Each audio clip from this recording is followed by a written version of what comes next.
对，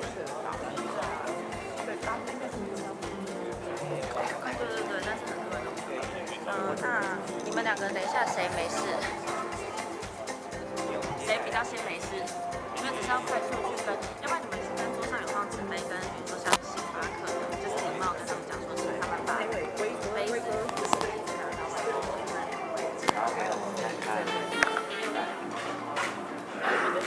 看谁的？对，就现在。就交流一下。说不好意思，请他们拿。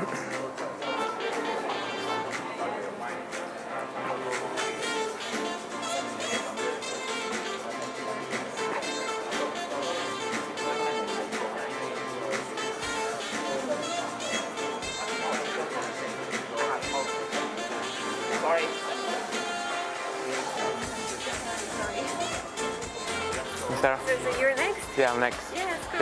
Yeah, should be good.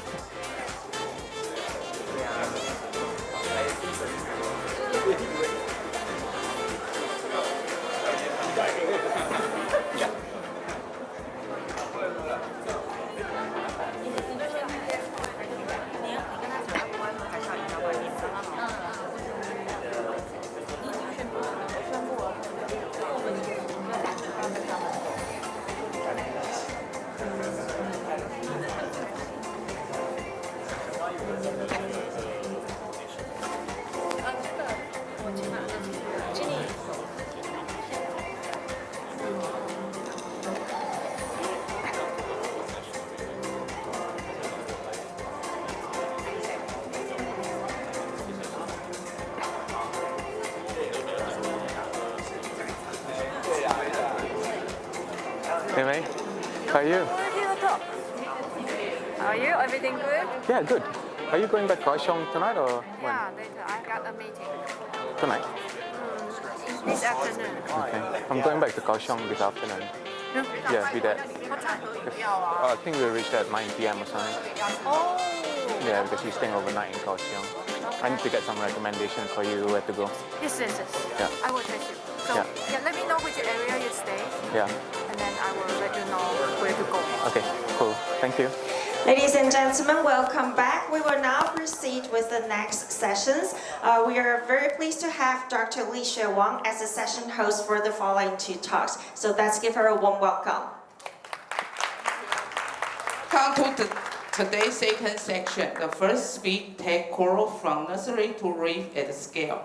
Dr. Muhammad Abdul Wahab is a benthic ecologist with more than 10 years of research experience in tropical marine environment of Australia, from shallow intertidal habitat to mesophotic reefs.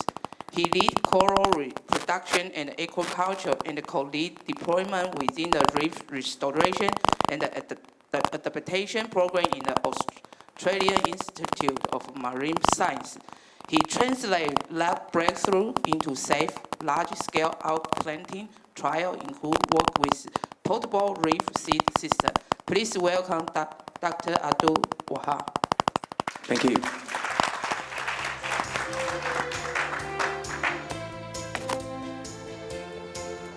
Hi, good morning everyone.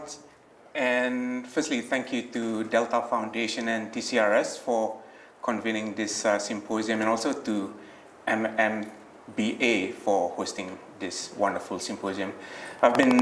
It's been really great pleasure over the past few days, learning everything that's been worked on here in Taiwan and also around the world, and also meeting new friends and making new friends. So thank you very much for having me. So today I will be talking about sexual propagation primarily, and trying to upscale sexual propagation for the purpose of reef restoration.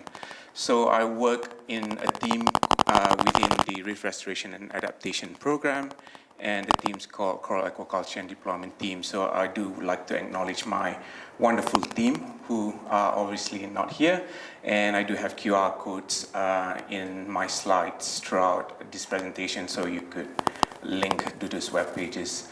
There's also going to be publications along the way in here as well. Most of our publications are open access, so there's QR codes along the way for you to access that quite easily. So, I also like to acknowledge the traditional owners of the sea, country, and the land that we work on in Australia, and pay my respects to their elders past, present, and emerging. So I think I do not need to dwell too much on the pressures on coral reefs around the world, but I just wanted to highlight in this slide, taken out from the reef snapshot, on the, what has been pressuring the Great Barrier Reef over several decades. So as you can see here, the main pressure on this color scheme, on the color bar on the bottom, is that temperature is increasing over the years, over the decades, since recorded history in 1950s, and it's intensifying with frequencies being more common nowadays than previously. The reefs on the Great Barrier Reef, similar to Taiwan, is also impacted by tropical cyclones, which we have had several over the past several years, with the most recent being last year. We had 2 cyclones coming in. And we also have pressures from crown thorn starfish, and also really high weather rain systems coming through, which impacted the salinity in the water. And what's really worrying here is that we've been having like back-to-back coral bleaching events, which first happened in 2015 to 2016, and again in 24 and in 25. So over the past 10 years, we've had 6 mass coral bleaching on the Great Barrier Reef. So, and just also showing what the result is showing. So this is from the long-term monitoring program that AIMS runs. It's been monitoring the Great Barrier Reef of 124 reefs on a GBR, and we've been monitoring it for 39 years. So what you can see here is that that's the natural fluctuation of the coral reefs through the years, through the decades, and we're looking at northern, central, and southern GBR. And there was a dip in the coral cover over several years, and there was a indication of some recovery, but in particular with Acropora species. And as we know, Acropora species, they are fast growing, but they're also quite susceptible to heat waves. So from the 2024 bleaching, we are showing a very sharp decline in the recent surveys in 2025, showing that there's actually a largest single decrease in coral cover over a single year over the recorded history. So that's where ARAP comes in. So that's the Reef Restoration and Adaptation Program. This program has been running over the past 5 years now, and I just wanted to mention that no matter what we do, we cannot ignore the mitigation of carbon emissions. So first and foremost, that should be the forefront of what we do to reduce carbon emissions. We also need to intensify conventional management at the local scale as well to reduce the pressures and that's already impacting on the corals at this stage. But the role of ARAP is to develop methods, technologies, innovation to help prevent the exposure of temperature extremes to the corals, trying to give them to be able to adapt to the stresses that's going to come in the future, and also to restore, developing methods to restore. So as you know, there's different scales of restoration, and it's been wonderful to see quite a lot of the fragmentation work that's been done. I think that's really, really important at a local scale. But as we are moving at the ecosystem level, and a system as large as the Great Barrier Reef, we need to think larger. Therefore, what we believe is that we need to develop methods to scale up coral propagation, not just asexually, but also sexually. So just a little bit of a broad overview of the ARAP program structure. So it is a big investment from the Australian government to develop solutions and interventions through research to help reef assist to overcome the pressures of climate change.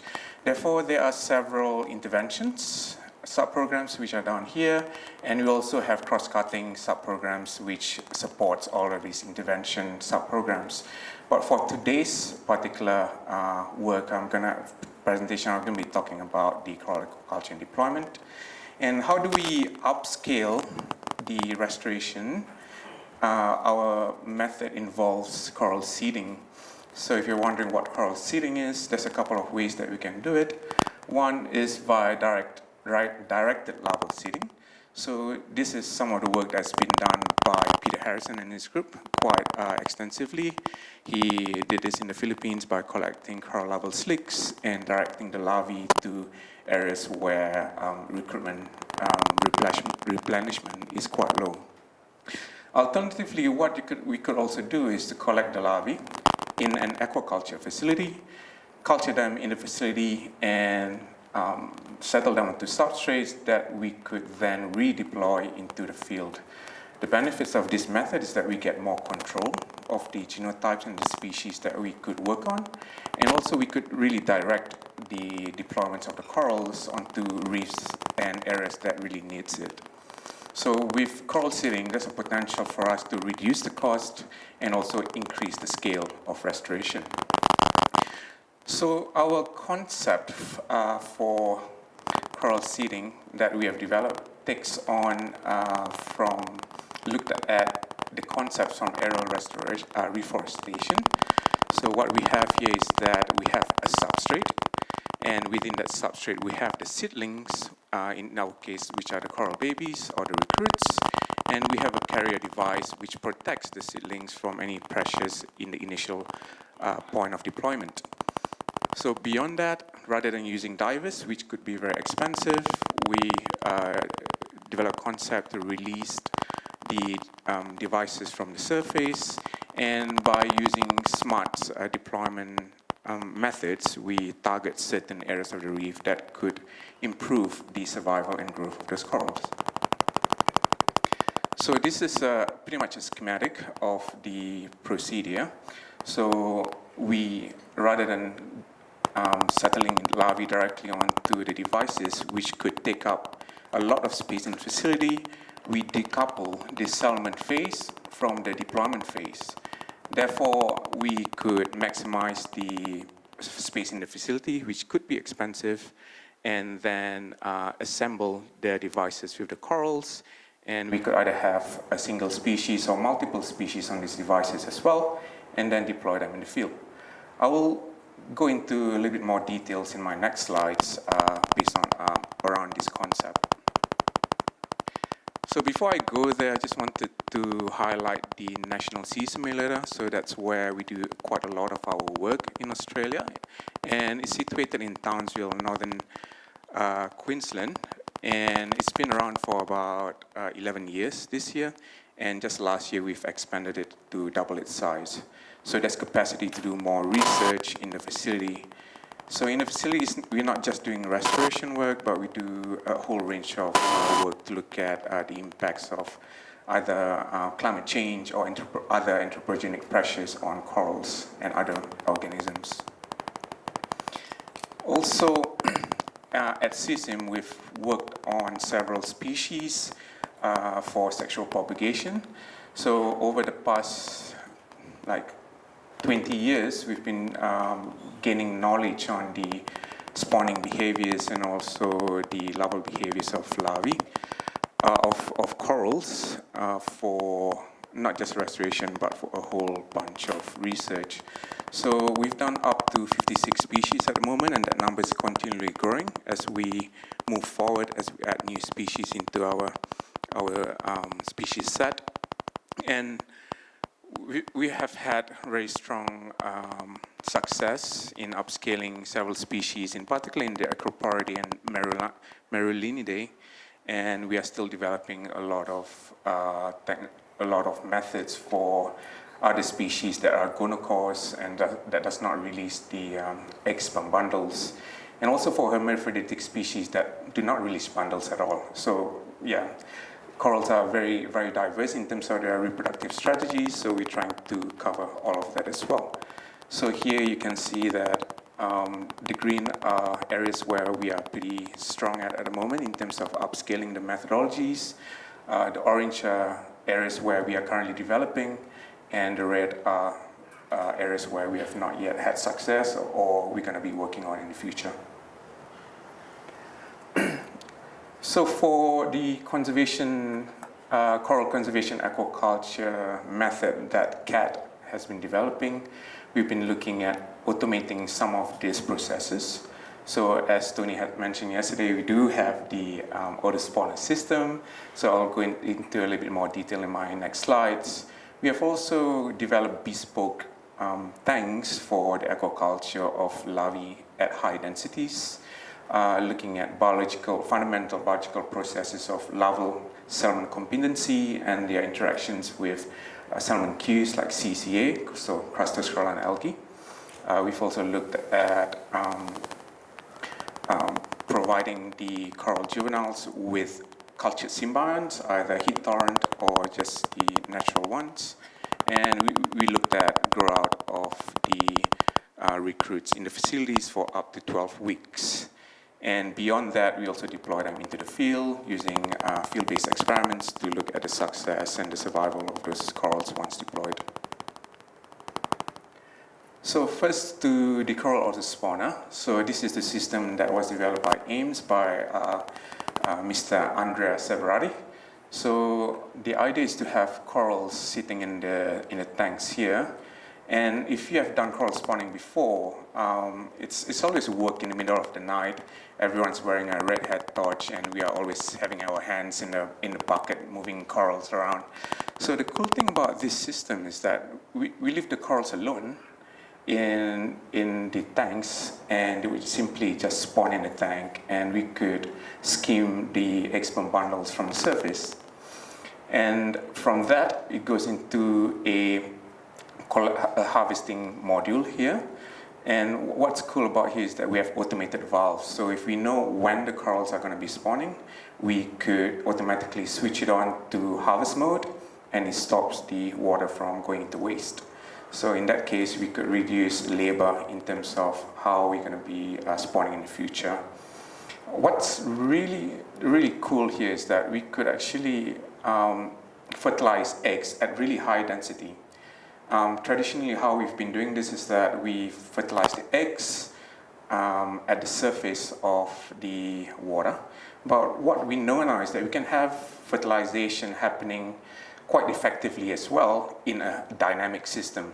So what we have done is that we could actually fertilize 7 million eggs in 85 liters of water. So it's really highly concentrated. And we've done comparison between the traditional method, which is quite manual, to the automated methods.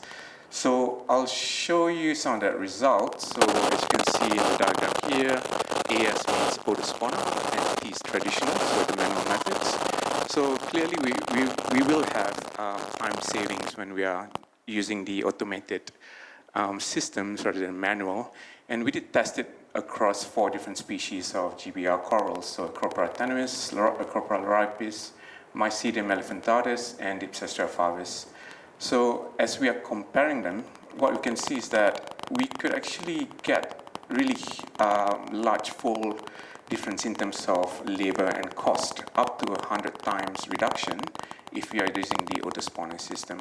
And that's to do with time and also with the amount of people that's needed to do this spawning.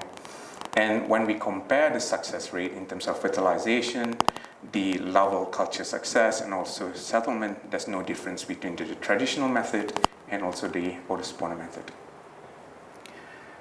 Next, we've also developed tanks. So these are our culture tanks. They are 500-liter tanks, and we have also developed small systems that could fit in a shipping container, for example. And we did test this through a few experiments, large-scale experiments. And what we found is that we can actually push the density of culture in these new tanks by manipulating the flow regimes that goes into the tank, and also some neat features where we could harvest effectively without having to scoop out any of the water. So we can actually concentrate the larvae in the tanks and then harvest out of that at the bottom there. So again, saving time. So what we know is that we can achieve up to 90% survival. I'll show a little bit of data around that. and the salmon rates are up to 80% for the larvae in these tanks. So this is an experiment that we did. It's quite a large experiment. We had 18 of these 500-liter tanks, and they were stocked either at 0.3 larva per mil or 1 larva per mil. So that's either 150,000 larvae in a tank or 500,000. And we were testing different culture conditions. So we were testing different flow rates, so turnover of like 20% every hour or 60%. We added surface agitation and also UV sterilization. What we found is that there's actually no difference in the survival rates or any effects of the culture treatments, which suggests that we could simply use the simplest and lowest resource demanding methods to effectively grow the corals. But what I would like to mention here is that this system utilizes flow-through water. So of course that's not going to be very effective.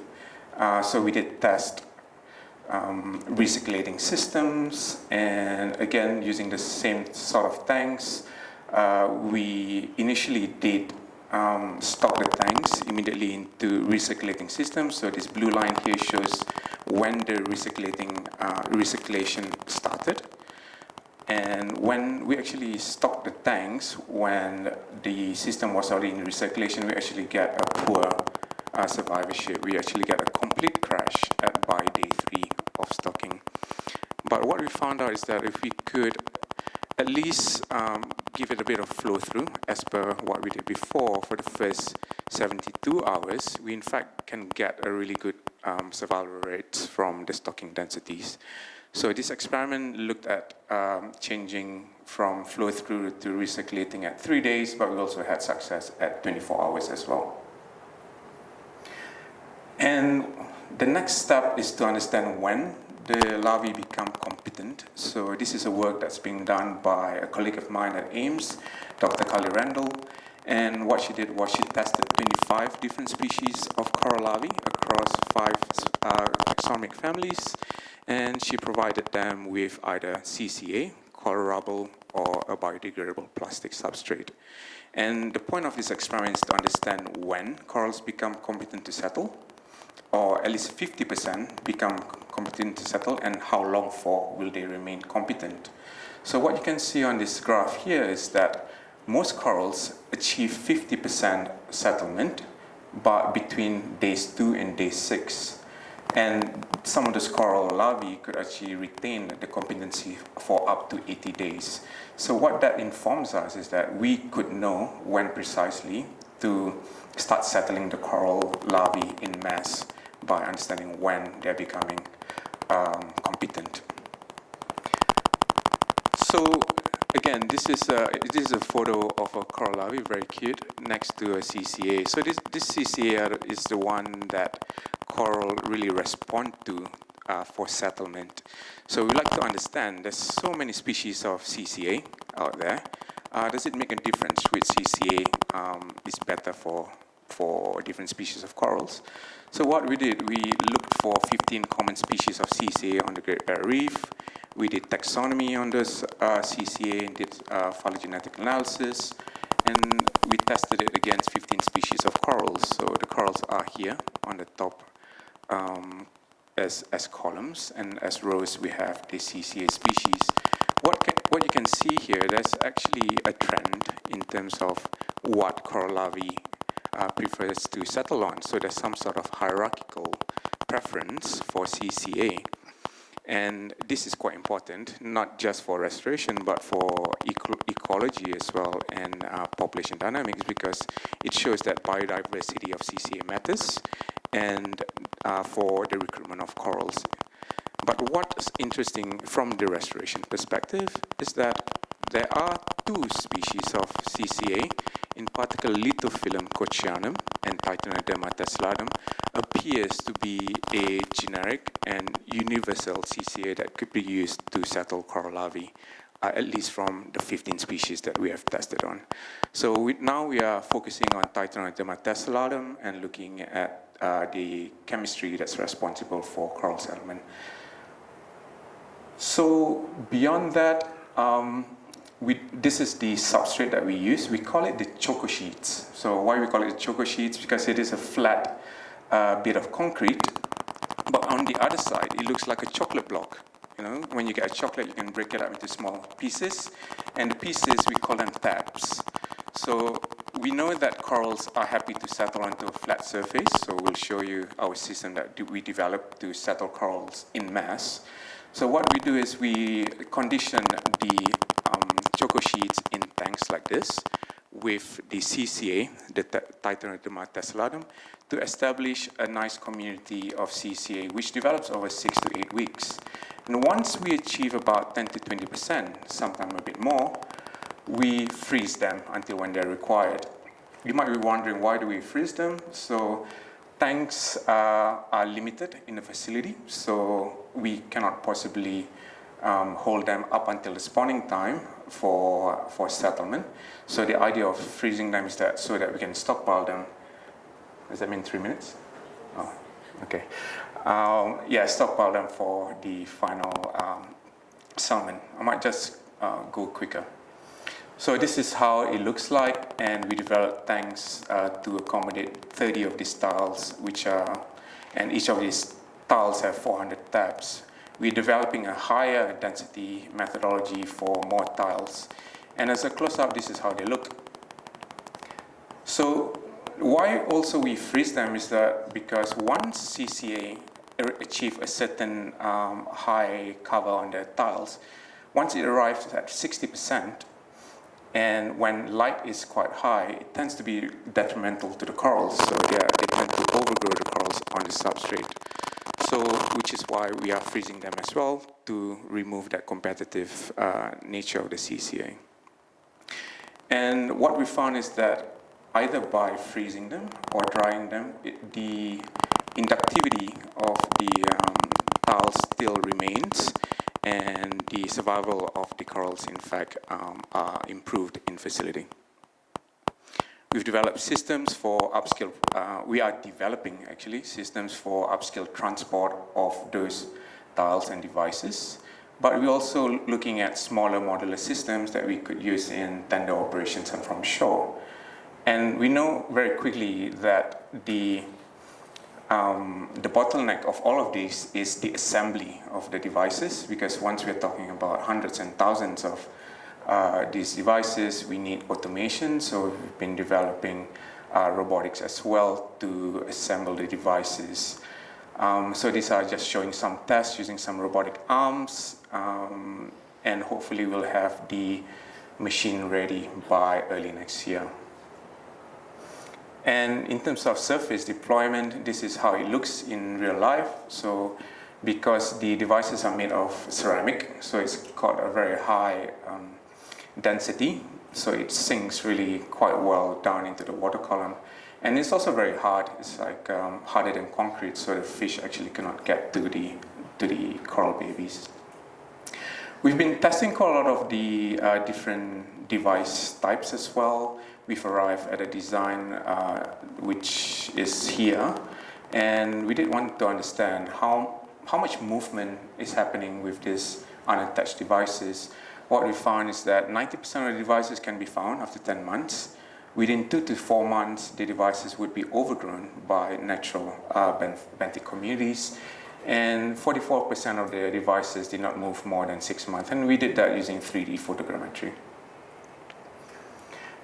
This is a table showing some of the experiments that we've done. I think it's pretty hard to get some details in there, but I'll show you very quickly our results. But what we can see is that the protective designs of the devices improves the survivalorships of corals by 2 times. This is just some experiments that we did. So we have done 13 different deployments around the GBR from the north to the southern regions, and these are some images of how they look like after about 2.5 years. So they're getting very big and getting to reproductive size. And what we can see is that there is a reduction in survival over time, but you can see that in one of the locations, both species had the same kind of downward trajectory, suggesting that local conditions is affecting the survivorship and not just species. And we're getting about 30% to 50% of survivorship in terms of yield, how many of the devices still have corals at the end of 1 year. But we also see a little bit of more mortality through time, which suggests that we do need to monitor them over a longer time frame. And what we also see is that there's higher variation between devices than within a site than between sites, suggesting that a lot of the pressures are at the level of the device. So we've taken all of our technologies and put it into a containerized system, which we call the reef seed. And this is how it looks like in terms of design. And all of the components can be fitted into the two shipping containers, 20-foot shipping containers. And these are some of the production numbers that we could get out of the system. So you can produce up to 4 million eggs that are fertilized, 4 million larvae that could be generated, and at the end of the day, we could in fact produce about 100,000 capacity of devices. We've tested that in AIM, so we are working with the Maldivian Marine Research Institute. We trained 4 of their technicians in the system, and then we shipped them to the Maldives, where we tested it in March and April, which was very successful. So the next steps over the next 3 years is for us to engage in a pilot deployment program. So this is a 3-year program where we're looking at upscaling the methodologies that we have I've described here, and we'll be engaging with industries, so with tourism industries, aquaculture industries, and also indigenous communities, in particular indigenous ranges, to do some of these processes for us. We'll be focusing on the northern and southern GBR, and we'll be scaling from currently large single batch we've done is 10,000. We're going to go for 60,000 by the end of this year, with an aspiration to go for 360,000 in 3 years' time. And we do need the help of industry and communities to achieve those numbers. And we'll be using the reef seeds that I've showed you as part of that operation. So with that, thank you for your attention, and happy for any questions. Let us thank Dr. Abdul Wahab. Up to time limitation, only one quick question. Professor Xie. Yes. Mr. Wahab, I'm always had trouble in cultivating the CCA. So can you successfully or precisely to cultivating you mentioned the genus L and genus T on your white chocolate right now? Yeah, so it is very hard to get a monospecific culture of CCA. We've tried that before, and we've looked at different processes, in particular for the Titanoderma. We've done that in small scale, and yeah, it's always an issue with introduction of other species of algae. So it's really hard. Yeah, we haven't had much success getting monospecific, but we do get a community that's dominated by that inductive species. But in future, we're looking whether we could get the chemistry. Once we know what that chemical is, we could simply spray on that chemical onto the devices, hopefully. That's the future vision. Let's thank Dr. Abdul Wahab again. Thank you. People can talk with him during lunchtime.